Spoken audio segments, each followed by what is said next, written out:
Hey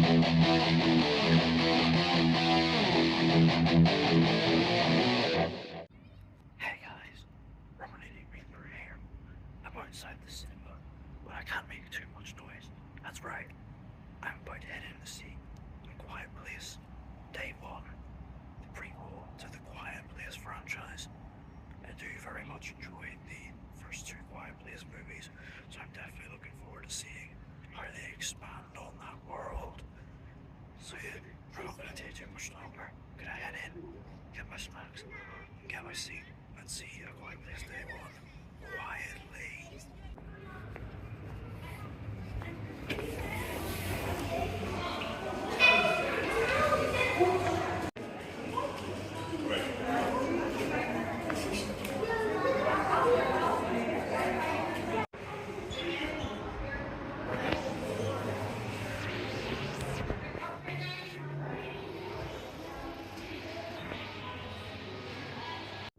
So yeah, welcome here. Now we're at Frozen Fanta, which we're going to try and consume as quietly as possible.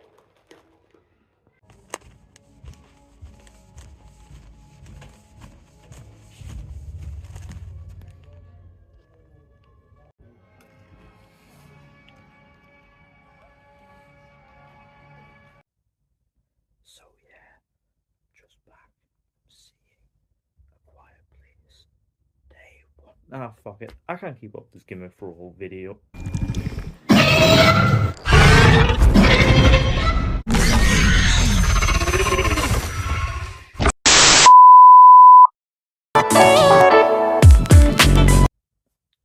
Don't worry, I'm still here, well, for now anyway. But yeah, I'm back from seeing A Quiet Place Day 1. I do very much like the Quiet Place movies, they're very strong films, they get maximum suspense out of their high concept central hook. And they also have those little moments of emotional resonance with the characters. So, yeah, of course, I'm down for any attempt to expand on and build on the franchise even without Emily Blunt and that whole cast of characters. So naturally, yeah, I was really looking forward to seeing this film, especially since we might potentially learn a bit more about the monsters and also maybe even put the pieces in place for what direction they potentially take part 3. But does the franchise have what it takes to stick around beyond its central gimmick? Let's find out. So the film follows Sam, a terminally ill cancer patient, living in a hospice just outside New York City. One day, her hospice group heads out into the city to catch a marionette show and also potentially get a slice of pizza afterwards. However, when they get to the city, plans end up changing because out of the sky falls some meteorites, and out of those come a group of aliens who soon begin to prey on loud noises. And so, Sam, trying to make as little noise as possible, teams up with a stranger named Eric in a race against time to make it across the city and potentially get out of the city to safety. So obviously, yes, got to address the elephant in the room. Prequel stigma, obvious money-making franchise opportunity. But there's been some really strong prequels this year, like Furiosa and First Omen. And obviously, yes, that stigma especially sticks around for horror movies, because the whole scary thing in the first place is that sense of mystery and ambiguity. But I gotta say, this was a very, very strong film. Very much in line quality wise with parts 1 and 2. Obviously, part 1 is top dog, but this was still a really good film. I mean, for one, obviously, gotta get the obvious out of the way, the sound design. Yeah, absolutely unreal. Like, seriously, the sound design across these three movies is just absolutely incredible.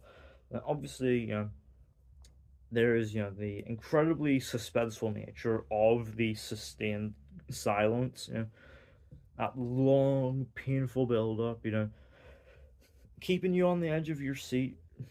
You're like, all right, stay quiet, stay quiet. And obviously, yes, when loud noises do come, whether it be, the stuff that, the monsters would feed on, or even the noises the monsters make themselves. Yeah, they do create some very effective jump scares that do catch me off guard a bit. Yeah, sound wise, 10 out of 10. I mean, also the film is, really well shot, Obviously, it has that sort of grit to it, with all these rundown, abandoned cityscapes.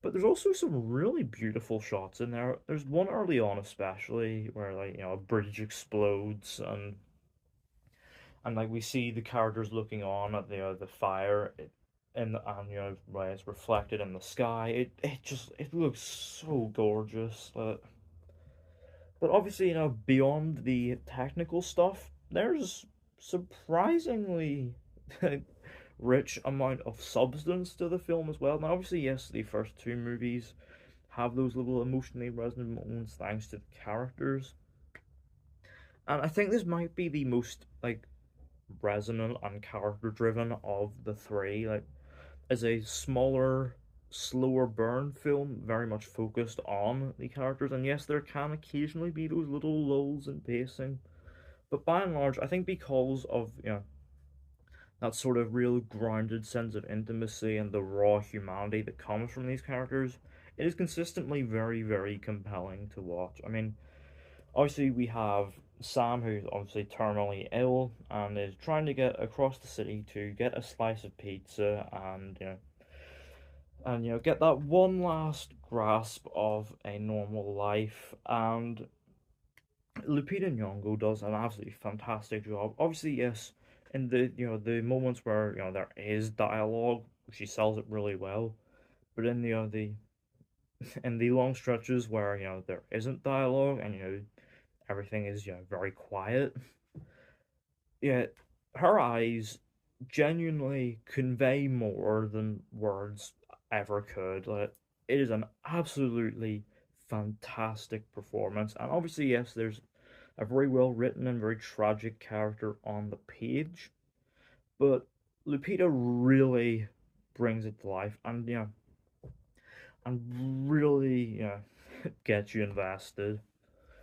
We also have Joseph Quinn as Eric, who's he's this guy who is alone in New York because all his family are back home in England, and he's genuinely shell shocked and afraid of dying alone in this hellscape, and he does a really really good job. Obviously, he was fantastic in Stranger Things as Eddie Munson, and yeah, this really proves that he has the juice. He really has what it takes to make it big in the industry. He's great. I'm really looking forward to seeing him as Johnny Storm in the MCU.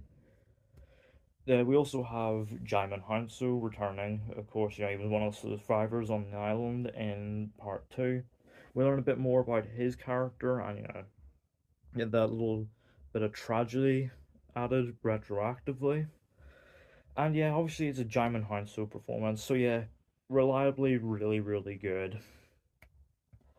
And yeah, obviously it is this really compelling character work that really gives the film that extra hook that really gets you invested in the narrative and the stakes. So good, and it really adds to that overall suspense because we are actively invested in these characters.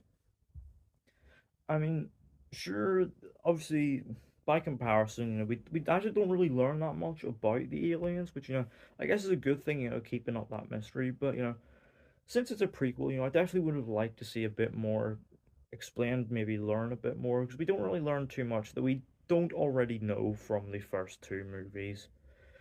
But in saying that, the film builds along nicely, moves at a healthy enough pace, thanks to the investment in characters, really carries it along to the final act. And yeah, I think this is actually where the film is at its strongest. Like there are, definitely those suspenseful moments, that come with the quietness and those and the that unease around, the return of the aliens.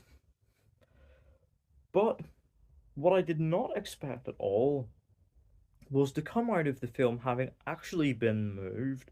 Yeah, there are some great character moments in here that are just so wonderful that, that really hit hard and actually left me with, I think, a couple of tears formed in my eye during the climax. Yeah, it is incredibly strong stuff, and, and it leaves the film off on a really powerful note that I was not expecting at all, and actually left me kind of stunned.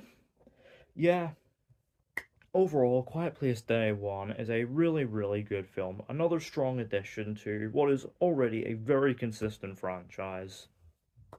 Yeah, overall, I'm Quiet Place Day 1, I'm going to give it an 8 out of 10. So yeah, let me know down in the comments. Have you seen A Quiet Place Day One? What did you think of it?